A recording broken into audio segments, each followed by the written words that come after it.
The doctor is back in the office, and today we're going to be doing a card prediction and breakdown of UFC Fight Night Brazil in Rio de Janeiro. Oliveira versus Gamrot. Our boy Charles do Bronx Oliveira starting the title run this Saturday against Mateusz Gamrot. Really excited for this fight. Obviously, Gamrot's filling in on short notice for Rafael Fiziev, who dropped out due to another knee injury, which sucks because I really like Fiziev. But I'm really excited for this fight, and I'm excited for this card. Don't forget to like, comment, subscribe. We're going to keep pumping the YouTube videos out. And yeah, let's get into this one. Starting off, bantamweight fight, opener of the prelims. Simon Oliveira versus Luan Lacerda. Both Brazilians. Lacerda is fighting out of Rio de Janeiro. Both in their 30s. Both midgets. Not really. 5'7", 5'4". Sorry to anybody I offended who's 5'7". Listen, I don't really know much about these guys, but I do know one thing. Simon Oliveira kind of looks like a bitch. Like, in that picture, he looks like he's trying to be tough, but he's not really that tough. He's 0-3 in the UFC. He got finished pretty bad by David Martinez, who just beat, Rob Font at UFC Noche, and lost to Daniel Marcos. And then Lacerda, look, he's not that much better. He's 0-2 in the UFC, and he lost to Damon Blackshear by, ground and pound Tico, I think, in the second round. Oliveira is also a midget. He's 5'4", and he's skinny, and he's older. He's 34. And Lacerda also, fun fact, hasn't fought in 2 years, so he's kind of taken some time off maybe to refocus in on his career and maybe figure out, hey, is this life good for me? Am I really a UFC fighter? But Oliveira, I'll say this. He was good in the Contender Series, but he's looked soft as baby shit since. So I'm going to take Luan Lacerda by second round TKO. And I don't really have much to say about this fight because not a lot of people on Tapology are clearly taking Lacerda by TKO. But I just feel like if I call you a bitch, then I'm just going to pick you to get finished and preferably knocked out. So I think maybe he gets finished up against the fence in round 2. That's my prediction. Moving up the card, we go to a strawweight fight between Julia Polastri versus Carolina, some Polish last name, Kowalkiewicz. That was a butchering. Hey, I'm not from Poland, bro. But let me tell you something about Carolina. She's old as shit. 30, almost 40 years old. And that scares me. Looking that old. I think this is going to be a classic 29-28 decision for Julia Polastri. Kind of that classic lower ranked women's fight. I do think Carolina, she's decent and has good experience, but when you're that old, I can't really pick you anymore. And she looked like a grandma on her last fight. In the little film I saw, she's looked a lot slower recently. And Polastri lost to what's her face? The girl from Mexico. Lupita Godinez. And she's pretty decent. So I'm going to go Julia Polastri by decision. Classic 29-28. She's a heavy favorite for this one. So that's not really an extraordinary pick for me. But moving on to the first fight of the night that at least semi-interests me is a heavyweight fight between Walter Walker and Mohammed Usman, brother of Kamaru Usman. Walter Walker also, the half-brother of Johnny Walker? So this should be a pretty exciting fight. I mean, Walter Walker, he's on a 3-fight win streak in the UFC, and all by heel hooks. This guy just takes people's legs and destroys their legs. And Mohammed Usman, he's just nothing special in my opinion. Just a weird matchup to make in my opinion, because Walter Walker, what is he, the 14th ranked heavyweight, which tells you how shit heavyweight is. But he's on a nice run. I kind of figured he'd get a bigger name. Not that Mohammed Usman is a name, like if you watch the UFC you know who he is, but he's not really any good. He's like a slight step up from the shit opponents that Walter Walker's been beating up on. Most of the division shit, so that's not really saying much. And Walter Walker, again, he's gone to all these guys' legs and just subs them all. He has here's what I'll say, I'll comment Walter Walker on. He has a defined skill that a lot of other heavyweights have. He has like a real skill, like he can submit people. A lot of these heavyweights are just blobs and can't really do anything. They throw one punch and they knock a guy out. You know what I mean? Or they don't really do anything else. And Mohammed Usman, he doesn't really excite me. He's kind of just an athlete. Most of his fights go to these 29-28 decisions. And he has okay boxing. And he's just had a lot of ugly, weird performances where you just leave, you're not really that impressed by him. And I honestly don't really understand why this is lower on the card. Maybe it's just to get people to watch the early prelims. But at least these are two people that, people who regularly watch the UFC know who they are. And Walter Walker's got an interesting style. I would build him up more towards the top of the card. And again, he's actually has skill. Not saying that he's necessarily going to be this world beater at heavyweight and beat Tom Aspinall, but he definitely has a refined skill about him and does something that's actually cool and fun to watch. Muhammad Usman doesn't do anything, but I'm going to go with Muhammad Usman I was leaning round one, and honestly, I could see round one, but I want to give Muhammad Usman at least a little bit of respect. Like, he is a name, but he's not good, but I'll just give him a little bit of respect and say you're going to survive round one and then get a round two sub. But I could very well see that round one submission trend continuing for Walter Walker. Moving up the card, we go to a flyweight fight between Rocha and Stuart Nicoll, and these two dudes are literally smaller than shits I've taken. Anybody knows me know I take big shits. I've definitely taken bigger shits than these guys. Rocha's 5'3" with a 64-inch reach, and Stuart Nicoll's 5'4" with a 65.5-inch reach. So two midgets. Listen, they're near even odds, but on Tapology, everybody's picking Rocha, and I think this is the first time I'm going to kind of go against the grain a little bit. Nicoll, his last loss, or his recent fight, was against Jesus Aguilar, who, remember, I told you guys when he was like a plus 200 underdog. I forget who he beat. Fuck, what was the guy's name? Who cares? I think he was from Puerto Rico or Cuba. He was somewhere in the Latin America region. He won that fight, and Jesus Aguilar is decent. I think he beat Stuart Nicoll by guillotine or some kind of a submission. Both these dudes haven't won in the UFC so far, and I'll literally take Nicoll solely off the point that he lost to Jesus Aguilar, who I like, and I'll just take him by decision. And Rocha he's so small, and he hasn't fought anybody. And Nicoll is bigger, and he has better grappling. And if you're a better grappler on these lower parts of the prelim, I'm just gonna lean you and pick you. And he has experience. Rocha has experience, but again, it's not necessarily good, even though he has more pro fights by a decent amount. I think what's he have 19, and he has 10 more pro fights than Stuart Nicoll, but that don't really change much for me. I'm going with the guy who lost to my Mexican Jesus Aguilar, my boy. Moving up the card, we go to a women's bantamweight fight between Irina Alekseeva versus Bia Mesquita. Bia Mesquita, she hasn't fought the UFC yet, but she was a really well-accomplished Brazilian Jiu-Jitsu fighter, and she's also a great grappler. She submitted Miesha Tate. I looked this up at like one of those UFC Fight Pass like grappling events. So, and Miesha Tate's a name, she's also faced some other decent women that I can't name off the top of my head in her grappling career, based on what I looked up. Irina, she's not a bad grappler by any means, but it's on a 2-fight losing streak. And she lost to a woman, I don't remember her name, who trains an American Top Team. And that's also where Bia Mesquita trains. So that kind of makes me lean towards Bia Mesquita being prepared just by where she trains at to beat Irina Alekseeva, the Russian baddie. And I'll take Beatrice Mesquita, she's a great grappler and great submission artist by round 2 submission. Good for Bia. She's going to get her first one in the UFC. Shout out her. Obviously, she has a size disadvantage. She's only 5'4", but she's a Mighty Mouse. She's a Mighty Mouse kind of type. They say she's kind of like the Demetrius Johnson of the bantamweight division. And by them, I mean me. Moving up the card, we go to Vitor Petrino versus Thomas Petersen. And I know you can't really see in this picture, but Thomas Petersen looks fat. Like, he don't look good, and most of the heavyweights look fat. Vitor Petrino, though, had a little bit of definition on his build. He's only 28. He has actually a decent amount of experience. He's 5-2 in the UFC. He's bigger and stronger, and then Thomas Petersen has a reach advantage.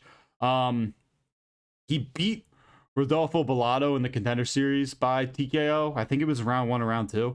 And then he also, fun fact about Vitor Petrino, he beat Rodolfo Bellato, I think 25 seconds into the fight, or like really early into the fight, by TKO in his professional debut all the way back in 2019. Other YouTubers are not telling you that. I have the facts here. I can't wait for their trilogy fight. The Vitor Petrino versus Rodolfo Bellato trilogy fight, whenever it happens, whether it's Power Slap or fucking PFL or GFL, whenever it happens, I want to see it. I'll be seated for that one. Again, Vitor Petrino, he also has a TKO win over Modestas Bukauskas, who, this is kind of when Modestas Bukauskas was shit, but and he's got a lot better since then, but that's a good win, right? That's a name. But this guy also got subbed by Anthony Smith by guillotine, which is embarrassing, and got finished by Dustin Jacoby. But listen, all those dudes I named, if you watch UFC, you know who they are. You know what I mean? So he at least has a resume that shows that he's fought names. And if you're looking at Thomas Petersen, he's 2-2 in the UFC. He beat Muhammad Usman, who's below him on this card. Fun fact, also, Thomas Petersen lost to Waldo Cortez Acosta back in LFA. But he really hasn't done much in the UFC, and I don't think he has good enough experience. Petrino's stronger. I'm going to take him by finish. He looked good against his last opponent when he took down and subbed him. I forget who he fought, honestly, but he showed some strong grappling and was able to really control that guy on the ground, that guy whoever it was. But I think I'm going to go with Vito Petrino by an early knockout. Maybe he knocks him down, and then maybe knocks Thomas Petersen down and then finishes him on the ground. I'm going to go round 1 knockout. For me to pick a round 1 knockout, I could be pretty confident, but I like Vito Petrino. I like kind of his resume in terms of he's fought a lot of dudes. That shows respect to me. Moving up the card, we go to a flyweight bout between Jafel Filho versus Clayton Carpenter. See the difference in easy to pronounce names there. Jafel Filho from Brazil. Clayton Carpenter, he's a Phoenix boy from Arizona, so a little West Coast kind of a guy. Filho's, he's 2-2 in the UFC. His kind of standout win is he subbed Ode Osborne. And then he also fought Muhammad Mukayev and nearly beat him. He had a lot of close submissions. I think he got subbed in the 3rd round. Clayton Carpenter is also a pretty solid grappler, and he has he kind of lacks some overall fighting experience, doesn't have as much professional experience as Filho, and he hasn't really beat anybody yet. I do think he's kind of a solid prospect, but I'm not going to take him to beat Jafel Filho. I'm going to go against the grain here. They're near even odds, but a lot of people on Tapology, again, riding with the American Clayton Carpenter. Could be kind of a nationalist thing. That might not even really be the definition of nationalist. We'll just say racist. They hate Brazilians, the Americans. But I think this will be mostly kind of one of those fights where it's really a lot of grappling exchanges, probably not super fun. I guarantee there's not going to be many significant strikes thrown in this fight. And I'll say this about Jafel. For you to battle with Mukayev and almost beat him at times, that means you got to be able to beat Clayton Carpenter. So I'm going to take him by 29-28 decision, maybe a late submission if he puts on a masterclass. That classic Jafel Filho masterclass. Moving up the card, we go to Lucas Almeida versus Michael Aswell, a featherweight bout. Michael Aswell, he's kind of looked at as this up-and-coming guy, 25, fighting a 34-year-old in Lucas Almeida. And Lucas Almeida, he's 2-3 in the UFC, lost to Daniel Zellhuber in the Contender Series, and then got finished by Andre Fili, who's decent. Andre Fili is decent. And Aswell lost his last fight. It was a decent scrap to Polastri, who had that great fight with Mason Jones. And I like Polastri. I'm not necessarily saying I'm a part of the Polastri fan club, but he's a fun guy to watch. You know what I mean? He could put on fun scraps. And Aswell's a slight favorite for this. But really, again, he hasn't fought anybody. He has no great wins. He doesn't really have a ton of experience, and most of his wins are all by decision and like split decision in close fights. He leaves a lot to be desired. And Almeida, he had a good scrap with Danny Silva, who's a guy. Also, Lucas Almeida, 3-inch height advantage and 2-inch reach advantage. And if you just have a better resume and I'm on the fence, I'm just gonna pick you. I know it sounds like common sense, but don't overcomplicate it with the younger and the older bullshit. And he gets a little bit of a Brazilian boost. I know if I didn't go against the Brazilian yet, I probably will eventually, but I think I'm going to pick mostly Brazilians because I'm going to ride with my guys. And Almeida, again, he's just had better performances in the UFC. He's been in a lot more dogfights, so if this fight kind of gets scrappy, I'm leaning towards Lucas Almeida because he's been through some more wars. And I'll kind of lean with Lucas Almeida by decision. That's where I'm going. Lucas Almeida. We're going to win this by decision. We are going to win this by decision. Moving up the card, we go to the second fight of the main card. I forgot to announce the last fight was the first fight of the main card. We got Ricardo Ramos versus Khan Ofli. Again, this whole card could be something like this. A lot of these guys don't have a ton to say about, not specifically this fight, but it's so much weird matchmaking. It's so much weird stuff going on. But Ricardo Ramos, he's 8-6 in the UFC. Ofli's 0-2. Way back when, like 5 or 6 years ago, Ricardo Ramos got finished by both Saeed Nurmagomedov and Lerone Murphy. And both these guys I don't really rate very highly. I think they both are not very good. Ramos is also 2-3 in his last 5, and he kind of lacks a lot of fight IQ. He's kind of an idiot. Ofli, I'll say this about him. He's got decent grappling. He's strong. He's built well for his size. And he can control opponents on the ground, on the fence. I just gave him all those compliments, but I'm going to take Ricardo Ramos by unanimous decision. strictly off of he has more experience. And not because he's good, because he's kind of looked like shit recently. I'm going to be honest with you. But if you're 0-2, like, I just can't pick a guy 0-2 in the UFC. You know what I mean? It's not like you showed me anything else. If I was looking through some of your regional fights, you really show me anything there. So I'm just going to ride with a dude who has a UFC experience and has fought people and been in the UFC for a minute. He knows his way around fucking town. That's all I'll say about this fight. I don't think either one of them are particularly that good. But, yeah, don't bet on that fight. Who cares about Ricardo Ramos? But how about this one? I got a nice little pick for you here. Janata Diaz... I fucked his name up. Janata Diniz versus Mario Pinto. Mario Pinto is kind of this interesting prospect, 10-0. He's Portuguese, but he fights out of London. And he's 27, so it would be advantageous, there's an SAT word, for Mario Pinto to kind of bring this one home, get a nice little prospect going in the heavyweight division. But I'm going to go with Diniz. He's 3-1 in the UFC, and his only loss was the Marcin Tybura by doctor stoppage. He beat Alvin Haynes in his last fight, who's a robber and a criminal now, apparently. And he didn't really even look that good against Alvin Haynes, but Alvin Haynes was like undefeated prospect. And he also finished Austin Lane in his debut. Pinto's 1-0, and he also finished Austin Lane in his first fight. But I kind of look at Janata Diniz and say he's a better kickboxer than Pinto. But again, Pinto's probably a better prospect, and he's a little bit more technical than Pinto also, which I kind of favor towards this. And he's older. He's got just they have the same amount of professional experience, but not at Diaz. He's been kicking that heavy bag a little bit longer in his 34 years of life.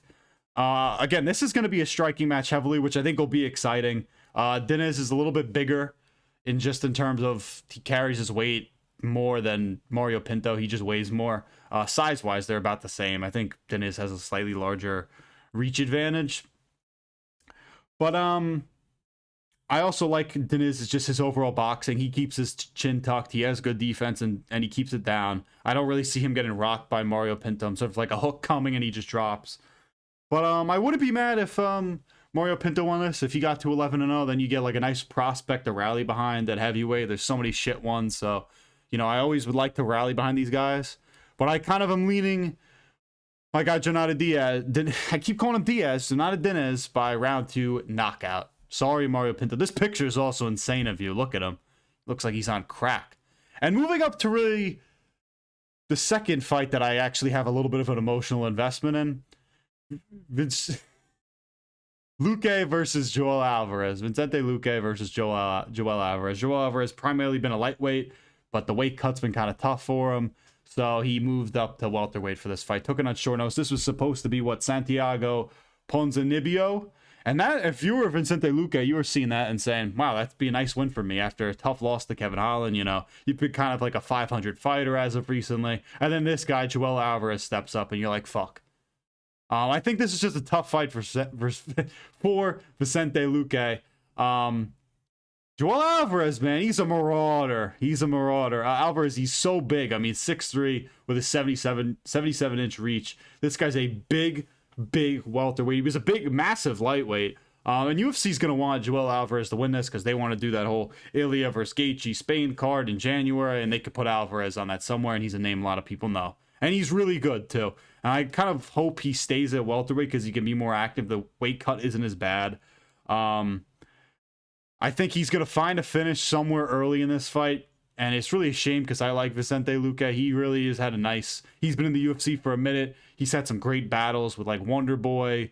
I can't even remember other ones. But they're there. I like Vicente Luque. He's good. And I'm really just excited to see Joel Alvarez in the second round. I think his reach and just length, and he's fresher. And he's not washed. I think Vicente Luque, he's washed. So I'm going to take Joel Alvarez by second round. Knockout. TKO knockout. Moving up the card, we go to the co-main. Deiveson Figueiredo versus Montel Jackson. Figgy, my man. It pains me to say that you're going to lose this fight. Listen, he got his knee absolutely torn up against Corey Sandhagen in his last fight and just didn't look. He looked his age in that fight. Against Piotr Yan in the loss before that, at least there was a little bit. He looked a little bit better on there, even though he got beat. At least he had a little bit more scraps in there. And Montel Jackson's on a 6-fight win streak. I'm not exactly this, you know, Montel Jackson Glaze or anything. He's what, the 15th ranked bantamweight. He's nothing special in my opinion. But he's on a 6-fight win streak. He beat Daniel Marcos in his last fight and then finished him on Black Sheep before that. Didn't look great in the Daniel Marcos fight, but he still won it. Again, Figgy, he's lost to Corey Sandhagen, got the knee torn up in that fight, and lost to Petr Yan. I wish Montel Jackson was a better finisher. I'd probably be a lot more confident in picking him in this. I mean, I still am pretty confident because I just think Figgy's old and he's not the same fighter, and he's past his prime. Really looked that way against Corey Sandhagen. And it's really sad because I would love for Figgy to get a win in front of the Brazilian crowd. He retires. This guy's been was a great flyweight for so long, had so many great battles with Brandon Moreno, you know, Pantoja. I just don't think that old version of Figgy is there anymore. You know what I mean? I just think, whatever, time passed you by. He's almost 38. You know, that's part of fucking life. Life happens. He had a great run. One of the best flyweights ever. I'll never forget the battles and the wars he had with Brandon Moreno. And Montel Jackson, at the end of the day, he's just younger. He's faster. He's got a massive reach advantage. It's like a 7-inch reach advantage in this fight. And, yeah, people forget, man. That's all I'll say about Figgy. People forget, man. But again, I still don't have enough confidence in Montel Jackson to even get a finish. I'm just going to take him by decision. And that's partially out of respect for Figgy because I don't want to see him get finished. And also a little bit of I want to show respect to Montel Jackson because he's one of the boys, bro. He's, you know, his Montel Quick Jackson. He didn't get that name for nothing. You know what I mean? And finally, moving up to the main event, Charles do Bronx Oliveira, my favorite fighter of all time, versus Mateusz Gamer Gamrot. Mateusz, I fucked his name up. I know. Mateusz Gamrot. I have a lot of respect for Gamrot. Before I start glazing the shit out of Charles, I want to say I have a ton of respect for Gamrot. He's got great grappling, great wrestling. He's not like exactly like this dominant, going to control you on the ground. He lacks that X factor in terms of finishing, and you know, he's not really going to submit you or not finish you like by knocking you out, but he's always down to fight. What he fought three times in 2024. He had that great fight against Ludwig Klein where he didn't really even need to take it. It was a guy who was unranked, and he really styled on him in the Apex. I just have a lot of respect for Gamer. He's always up to fight. I think people duck this guy a lot because he's got this like really interesting kind of grappling style where he can maul you. And I know people personally who've worked out with this guy. This guy's a beast, man. I have a lot of respect for Gamma. You're never going to hear me disrespect him. When I heard this fight was announced, I was a little worried because I was like, man, Gamrot, he's such this great grappler. And maybe he just wears Charles down. And his striking, I wouldn't say is anything good. But he did rock Dan Hooker at times on his feet. And then he beat a washed RDA. But again, I'm never turning my back on my guys. Charles Oliveira is winning this fight by a second or third round finish. I'm still deciding right now if I'm going to pick him by KO or TKO or submission. I don't know. This wasn't exactly the ideal opponent for Charles Oliveira as he was preparing for, a striking camp because, Fiziev was supposed to be his opponent. I was really excited for that fight. A little bit worried, even though Rafael Fiziev, he has pillow hands and he is really low output because he gets very tired easily and his cardio isn't the best. But I was still worried, obviously, because look, Charles Oliveira, he's coming off this really short layoff after getting brutally finished by Ilia Topuria. And, you worry about him. And Gamrot's a legit guy. Like, this guy I could definitely see throw himself into the title picture. I mean, he definitely will if he beats Charles Oliveira. But the whole build-up to this fight was so odd. I mean, once you see Fiziev drop out, it's like everybody's you hear everybody's name thrown into a hat, and then they all start slowly coming out saying they don't want to fight you. BSD, he's like, I have too much respect for Charles. Who else was in there other than Gamrot? There was like Patty Buzz because people wanted him to fight, but he would never do the weight cut. I'm literally forgetting other people within the lightweights that were going to fight. Like Mauricio Hoffa, he was never going to do it. It wasn't going to be like Michael Chandler. I thought BSD would have been a really interesting option. Remember there was like Manuel Torres buzz? Like that report got leaked. And I was like, why would Charles ever do that? I don't know why that was ever reported. Where that was, what the legitimacy behind those reports are. But there were so many names thrown out. And I did a whole video on that too. But I don't want to go too much into deep detail there. But here's what I worry about with Gamrot. He beat a washed RDA, but RDA gave him problems in that fight. And you know Charles is going to be able to deal with Gamrot's grappling because Armin's a better grappler than Gamrot. And if he could deal with Armin, almost finishing Armin multiple times in that great fight, which he still lost, but if he can almost finish Armin multiple times, I have really no worries that he could finish Gamrot. Again, Gamrot versus Armin was great, but there wasn't a ton, like it was a great wrestling and grappling match, but there wasn't a ton of submission attempts in that fight. Like Gamrot, he's just, he lacks that X factor of finishing, which is really why I can't pick him in this. I just think, you know, if he's not going to finish Charles, I think Charles will catch him sooner rather than later. Obviously that Ilya KO worries me. I'm just reiterating points that I have in my notes here. And Gamrot's also chinny, bro. I mean, this guy, he gets cracked in pretty much every single fight, and then he dives for these takedowns on the outside with his head. And I could really see Charles Oliveira taking advantage and just getting a guillotine in there and submitting him. And like this has happened in so many Mateusz Gamrot fights with like Jalen Turner, but Jalen Turner he can't do any submissions off his back or really any submissions in general. His bag's not that deep, bro. He can only do like a crossover. That's it. And he did it against he did that a lot against Dariush, and Dariush rolled with him well and scrambled well, and that's why he lost to Dariush. And look what Charles did to Dariush. Dariush he's a good fighter too. But that's kind of where I look at it. Charles really styled on him and finished him, you know, bad. And Dariush fared pretty well with Gamrot. Too many examples again of this with Gamrot where gets rocked and shoots takedown with his head on the outside, and he hasn't dealt with any true submission artists like Charles Oliveira in that instance. And Gamrot again doesn't really threat him. You know, his boxing and his striking is really not that great. I'm leaning Charles Oliveira by round three guillotine. That's where I'm going. Maybe a little bit of casual pick. I was thinking round 2 by TKO. It also worries me that Gamrot, he didn't have a full camp for this. He was all the way back in Poland, and that reeks of a loss because you really got to prepare for Charles Oliveira. I know he's washed or getting to be washed, but this isn't a guy you just come in on short notice on and beat in Brazil. I think he can obviously still chip Charles Oliveira, but I'm just going to stay with my guy, Charles Oliveira. This is the title run, and he has to do it. And in terms of, I could also see him like finish Gamrot with punches in terms of this is going to sound incredibly stupid, and I've heard people talk about this. If he comes out with a similar game plan that he had against Ilya, where he's really applying a lot of forward pressure and walking in there, like Gamrot's not going to box or strike Charles Oliveira's head off. He's not Ilya. Like Charles Oliveira's lack of head movement, could he still get clipped? Yeah, because he's incredibly chinny, but so is Gamrot. Gamrot's not chinny. I could see Oliveira really be on the offensive here, really be aggressive, and then finish him in like round 1 or 2. And it's not to be disrespectful to Gamrot, but you're dealing with a different level of a finisher. The guy has the most finishes in UFC history.